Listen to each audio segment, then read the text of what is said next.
समस्त ब्रह्मांड को सर्जन करने वाली विराट चैतन्य शक्ति का हम पवित्र दिव्य अंश है। विराट चैतन्य ने हमें इस पृथ्वी को, हमारे जीवन को और दूसरे के जीवन को और ज्यादा सुंदर बनाने के लिए हमें मेहमान बनाकर इस पृथ्वी पर बुलाया है। प्यारे दोस्तों, हम सब ईश्वर के मेहमान हैं, ईश्वर मेजबान है। प्यारे दोस्तों, मेहमान अपनी मेहमानियत अदा करेगा तो मेजबान कभी भी अपनी मेजबानियत में कमी नहीं रखेंगे। तो प्यारे दोस्तों, हमें अपने आप को, हमारा अस्तित्व के बारे में हमको सोचना है। तो प्यारे दोस्तों, मनुष्य ईश्वर के हस्ताक्षर है। हस्ताक्षर का अर्थ होता है हमारा जो अस्तित्व है, जो सिग्नेचर कर रहा है, वही बताता है कि हमको इस पृथ्वी पर लाने वाली कोई ईश्वरीय शक्ति है। मनुष्य ईश्वर के हस्ताक्षर है। मनुष्य ही है ईश्वर की शान।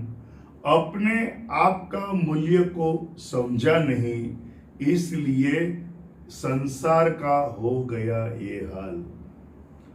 राजकुमार होकर दर दर भटक रहे हो, राजकुमार होकर दर दर भटक रहे हो। नहीं है तुझे अपने सृजनहार का ख्याल। तूने अपने अस्तित्व को कभी जाना नहीं, इसलिए संसार का हो गया है ये हाल। ईश्वर ने प्रेम के लिए नारी का सर्जन किया। ईश्वर ने नारी में किया खुद का वास। तूने ईश्वर के सर्जन को जाना नहीं, इसलिए तेरा इतना बुरा हो गया है हाल। नारी संसार की शान है। प्यारे दोस्तों, हमारा अस्तित्व जो है वो धरती माता और अपनी जननी माता के आभारी है। नारी संसार की शान है। नारी है ईश्वर की पहचान। नारी से हमारा अस्तित्व टिका है। नारी है धरती माता समान। जिस तरह से इस धरती के ऊपर जो जो आपको दिखाई देता है और हमारा भी जो अस्तित्व देता है, तो जिस तरह से धरती माता जो है उसके ऊपर हमारा अस्तित्व है, लेकिन हमारा अस्तित्व के आभार हमारी माता है।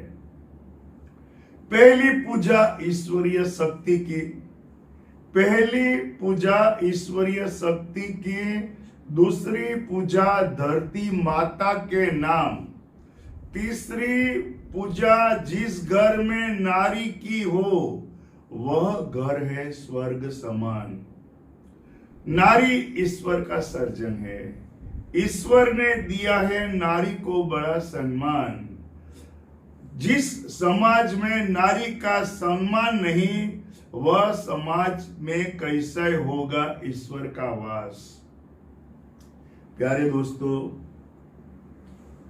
हमें नारी जाति को महत्व देना ही पड़ेगा। क्यों? हमारा जो भी अस्तित्व है वो नारी के आभारी है। हम इस पृथ्वी पर है। आज पृथ्वी को बनाने वाले, ब्रह्मांड को बनाने वाले ईश्वरीय शक्ति है। इसी तरह से हमको बनाने वाली ईश्वरीय शक्ति है और हम जो कुछ भी है वो ईश्वरीय शक्ति है। लेकिन इसमें जो ज्यादा महत्व जो है वो माता का है। प्यारे दोस्तों, जिस घर के अंदर माता का सम्मान होता है वहाँ ईश्वर विराजमान होता है, और जहाँ ईश्वर विराजमान होता है वहाँ स्वर्ग बन जाता है। बहुत इज्जत आप जो है नारी का महत्व समझो, माता का महत्व समझो। और इस पृथ्वी पर माता की पूजा शुरू हो गई तो ईश्वर की पूजा हो ही जाएगी और ये जो पृथ्वी है वो स्वर्ग बन जाएगा। बहुत ही जल्द आप स्वर्गता का अनुभव करो, ऐसे मैं ईश्वरीय शक्ति को प्रार्थना करता हूँ।